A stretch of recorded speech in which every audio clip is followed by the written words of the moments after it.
Wow. I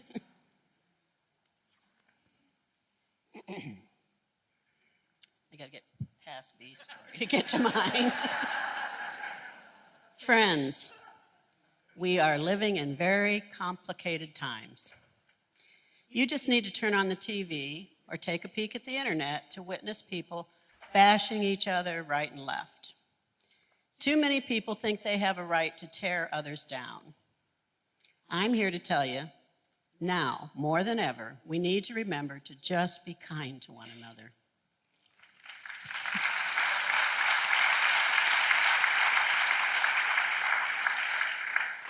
There was a time in my life when the world was not so kind. My life took an unexpected turn.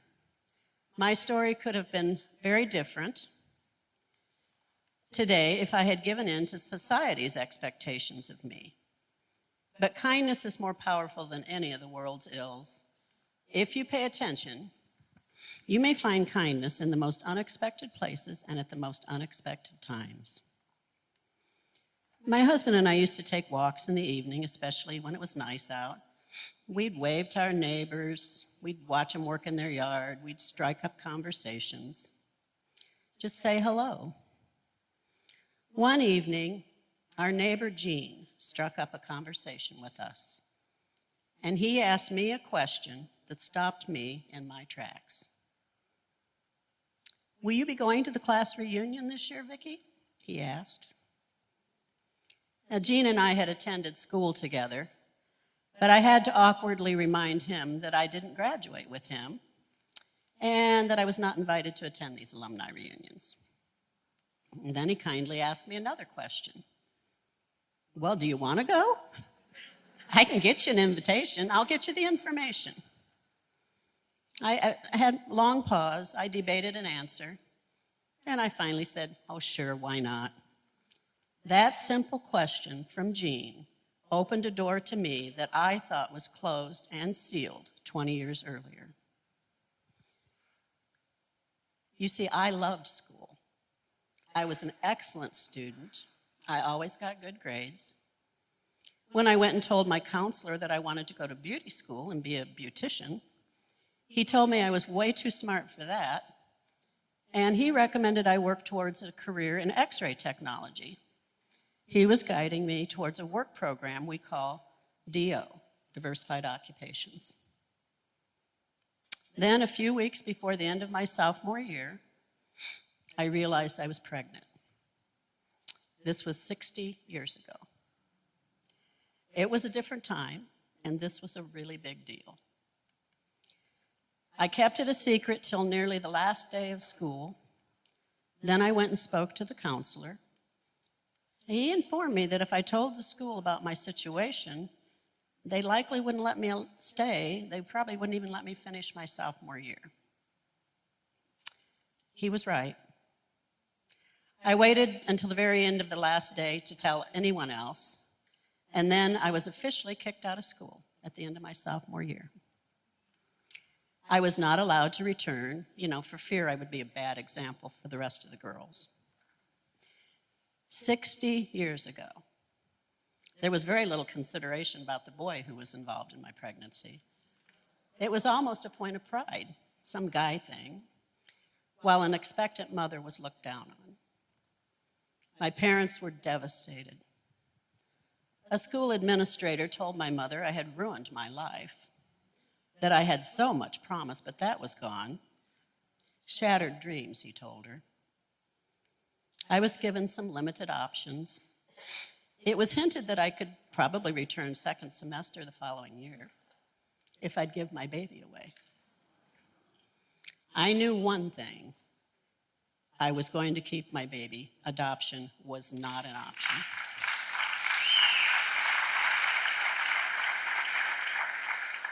So that was the end of my high school career. As I was distanced from the classmates, I heard rumors about what was said about me. Only my sister and my closest friend, who no longer lived in Normal, stood by me. I wasn't welcome to hang out with my friends anymore. I was told the only way I could finish high school was through summer school. And if I chose to do that, it would take me 16 years to get through. I could no longer pursue the technical job that the counselor had lined up for me. The attitudes from the adults in my world was that my only option was to get married and be a mother, as if that was a bad thing. But that's what I did. Now, it may have been 1965, but I didn't stop being smart because I had a baby. I found a way to get my GED as soon as I turned 21. I held many jobs once my baby was born and had many experiences that have contributed to who I am today. I used my smarts to learn from every opportunity that was put in front of me. I did not pursue my calling into cosmetology for 7 years. I had spent several months helping to care for my dying mother. She had passed of breast cancer at age 52, and I was 21. That was my aha moment. I realized life is too short. So 20 years had passed since I'd left high school. I'd moved on from that first marriage. I was happily married to my wonderful husband, and we were raising our 3 children. And on that warm summer evening, standing on Cottage Avenue, talking to Gene, I explained to him why I didn't graduate with our class. I had given up the friendships from school because I knew what everyone must have thought about me. You know, the bad girl, the girl that got caught. Gene's reaction surprised me. He honestly did not know why I had left school, and it certainly didn't faze him now. He repeated his offer to share my information with the reunion committee so that I could be included on the invitation list. When I attended my class's 20th high school reunion, I was fully expecting to be reminded of the shunning I had felt when I suddenly was forced to leave school.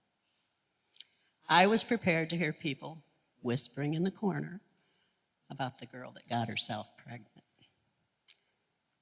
But that wasn't what happened at all. I reconnected with so many of my former classmates, and they welcomed me with open arms.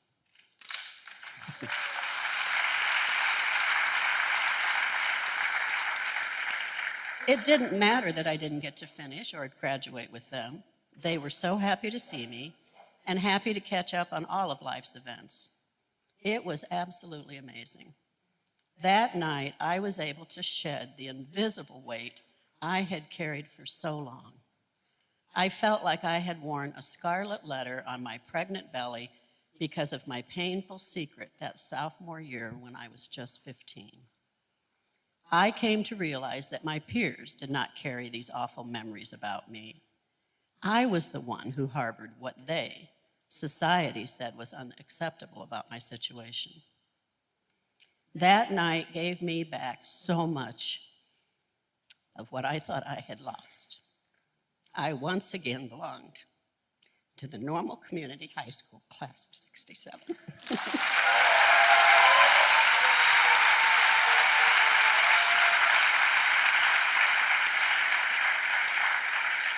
I had so much fun at that reunion. I joined the reunion planning committee. Back then, our class organized reunions every 5 years. I've been an active part of all of them for the past 40 years. Keeping connected with the class has become one of my passions and joys. When we were approaching the year that we were all turning 60, we knew we had to do something special. We had a picnic that year, and we increased our gatherings to every year. Now, every year it's not a formal reunion. We do a picnic or something, but every 5th year we still have a formal high school reunion. And now I get together with my former classmates, the ones who I thought were judging me all those years ago, every single year. We have a blast. It keeps us young. When something is this good, life's too short to wait 5 years. Life's too short to settle. I went for my GED and ended up the career path I had always been called to. In fact, it may even have been divine intervention all those years before that kept me from pursuing that hospital job. Life is too short to harbor grudges, Life is too short to focus on negative past events. Life is too short to stay in relationships that are not nourishing you or those involved. Life is just too short for a lot of things. Life is too short to be unkind. It is because of Jean's kindness that one day, over 40 years ago, that I have so much more joy in my life. I am so incredibly grateful. And guess what? Our annual gathering's tomorrow night. We're celebrating our 75th birthdays this year, and we still rock. Let's hear it for NCHS, class of '67. Go Ironmen.